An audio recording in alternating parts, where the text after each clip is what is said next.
Yeah, I'm still on the Ninja 250, but I'm not. It's raining, and I'm not gonna be testing it out too much. It's you know, the whole point is you need. The point is that you need a light and cheap bike if you want to have fun with your first bike. You can get something that looks cooler, or you know, something more cool like a 600 or a 1000. But you won't be playing around on it, you won't be having fun, you won't be jumping curbs, you won't be cutting across grass, you won't be practicing stoppies and wheelies and whatnot. You won't be doing any of that stuff because the bike's just a 600 or up racing bike is just too dangerous and too easy to crash with just a little bit wrong flick of the throttle, and the bike will flip or whatnot.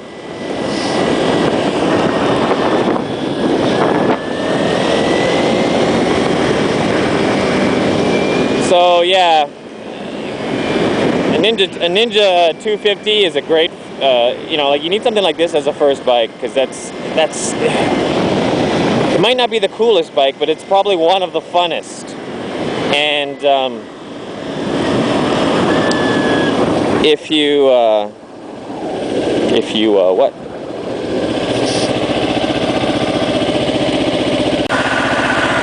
Actually, I don't even see any signs here saying that you have to do. Oh, maybe there is that one there. It's usually a circular sign. Yeah. So the build quality is. Well, with my Ninja 650, this part here rattles. It's like the dumbest thing ever. And you gotta, like, if you've got a Ninja 650, I think the first 2 or 3 years that they came out, this fairing rattles, and you gotta like take it apart and put like socks and like long underwear and like stuff it in here and then screw it back. That's like Kawasaki's recommended fix. So like socks and long underwear, stuff it in there and then like screw it back in, and then that should stop some of the rattling. That should stop the rattling from like shaking your teeth out, but you'll still hear it. Yeah, no, seriously, the 650 it's a horrible rattle. They put some. I got the guy to like stuff some foam and stuff in mine. But then, with time, the rattle still comes back. So finally, I just fixed it by getting the loudest possible exhaust I could. So now it still rattles, but I just don't hear it at all because my exhaust is so loud. Works for me. To be perfectly honest, Kawasaki is not known for like their craftsmanship, like for quality.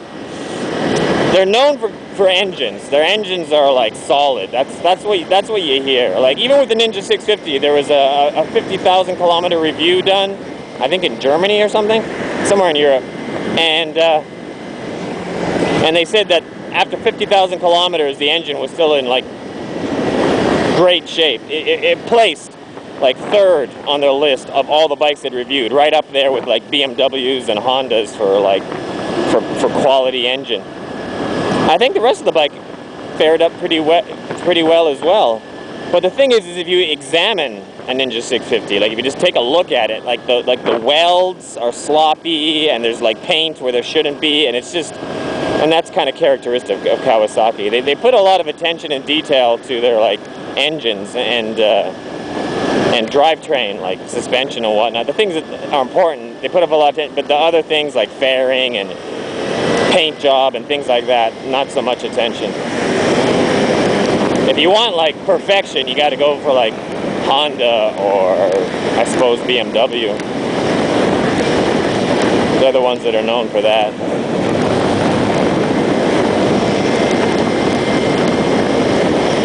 And it just keeps raining more and more.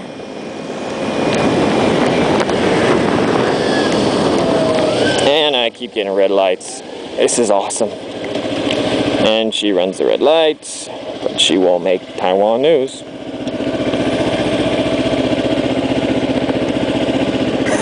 Okay.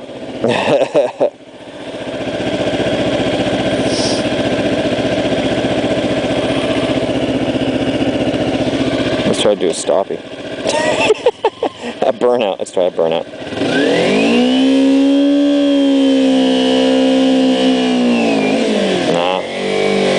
tire's moving. Edit that out.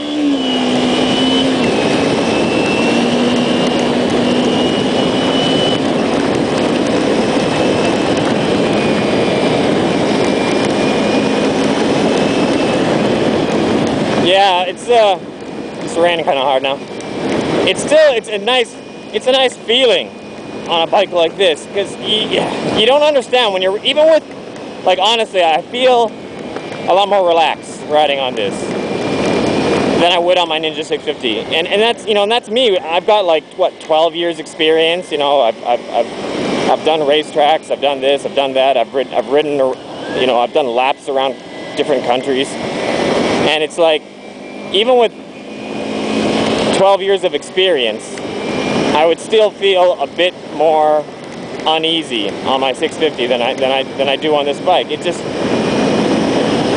and if you were a new rider, can you imagine how much more amplified the uneasiness would be of being on a heavier bike, or how much more amplified the comfort would be of being on this bike? You see where I'm going with this? I'm just saying, it's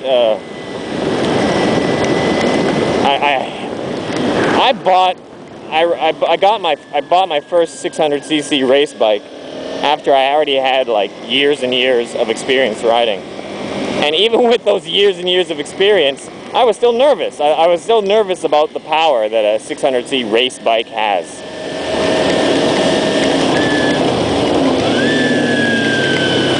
And I need to put my rain gear on, man.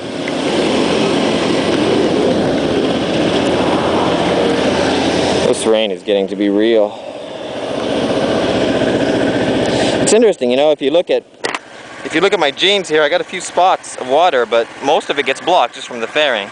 That's why it's good to have some fairing on a motorcycle. Even though it's raining it's still not raining hard, but it's raining. Yeah. My pants are still, for the most part, dry, because just the width and the fact that your legs fit in here, this blocks a lot of the rain.